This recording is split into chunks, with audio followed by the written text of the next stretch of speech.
Bonjour à tous, Dadia Hao, je m'appelle Hugo Boé, je suis filmmaker spécialisé sur le marché chinois et aujourd'hui on voit une méthode simple pour filmer une petite pub cinématique pour Guerlain.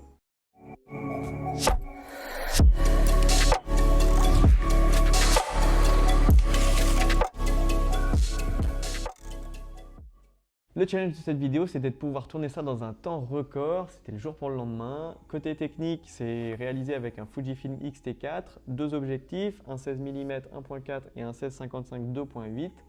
Maintenant, au niveau du setup, la première scène, je ne l'ai pas mise dans la vidéo finale.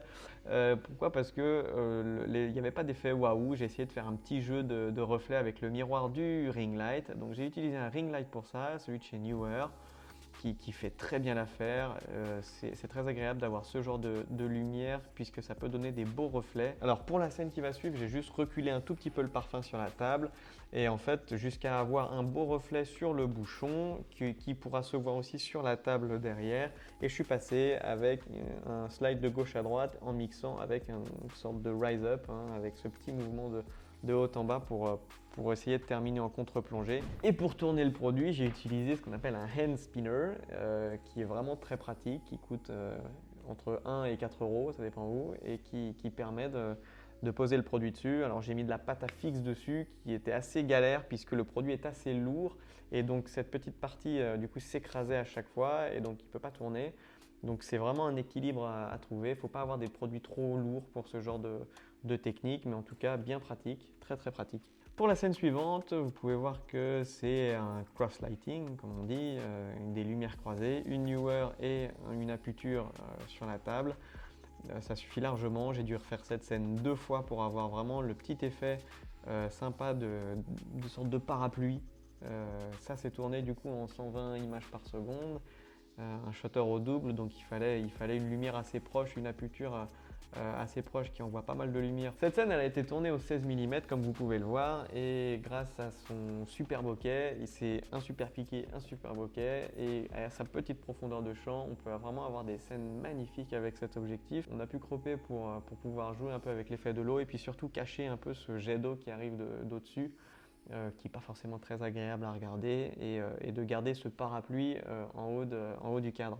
Cette scène-là, ça a été compliqué pour faire tourner le hand spinner jusqu'à ce que le produit soit de face avec la caméra, donc c'est répétition, répétition, répétition. Puis malheureusement, j'ai dû refaire cette scène 8 fois, et au début, je nettoyais à chaque fois, je nettoyais, c'était nickel, et puis j'en ai enchaîné 3 de suite, et l'eau a séché, et ça m'a fait des traces. Normalement, on utilise du gel sur les produits. Là, j'en avais pas, donc j'ai fait comme j'ai pu, j'ai pas eu le temps. Donc les traces de l'eau, je les ai pu, comme vous pouvez voir, j'ai pu régler ça avec, dans la scène finale, un incrustateur et rajouter un flou du coup dessus, comme les effets soft skin pour la beauté, ce qui donne au final un petit effet pierre précieuse au produit, ce qui est pas plus mal. Pour commencer ce plan, du coup, j'ai commencé par régler mon focus, puisque je suis en manuel, pour la fin du mouvement sur le slider. Le slider, ça a été l'option privilégiée ici pour essayer d'avoir un plan le plus stable possible. Puis malheureusement, comme j'ai fixé ça à la pâte à croche, puisque c'était trop lourd et c'était compliqué, le produit n'est pas forcément droit. Donc si j'avais eu plus de temps, il faut refaire cette scène pour avoir déjà un produit qui est complètement droit, sans aucune erreur, et surtout aucune trace d'eau. Ou alors remettre de l'eau dessus, ou alors enlever les traces. On apprend à chaque fois. Là, c'était incroyable tout ce que j'ai pu apprendre pendant ce petit shooting. Au niveau de la lumière sur ce setup, ça a été une softbox classique, qu'on rapproche énormément du produit pour avoir un beau reflet. Les reflets, c'est très important. J'ai pas pu mettre une backlight, cette petite lampe frontale en backlight, parce que sinon on aurait pu la voir, donc je l'ai déplacée en 3/4. Et puis vous pouvez voir une autre newer qu'on met en fond pour éclairer l'arrière-plan du produit, qui permet de détacher le produit et de mettre en valeur ses contours. Et on rajoute un petit flair là où il y avait un reflet de la keylight. On accentue un petit peu le flair, très subtil mais agréable à regarder. Et vous pouvez voir ce beau reflet sur le produit qui vient éclairer un peu la devanture. Au final, la boîte, elle n'est pas très droite et il faudrait la refaire, il faut refaire cette scène, mais bon, dans le temps imparti et pour ce challenge, je l'ai laissé comme ça parce que j'aurais pas pu faire mieux à mon avis. Là, vous pouvez voir également que j'ai mis la aputure juste derrière pour avoir, pour qu'elle soit en backlight, une backlight de 3/4 et de détourer le produit par rapport à son fond, d'illuminer ses contours. Cette scène-là, j'ai pas pu la filmer parce que j'ai oublié.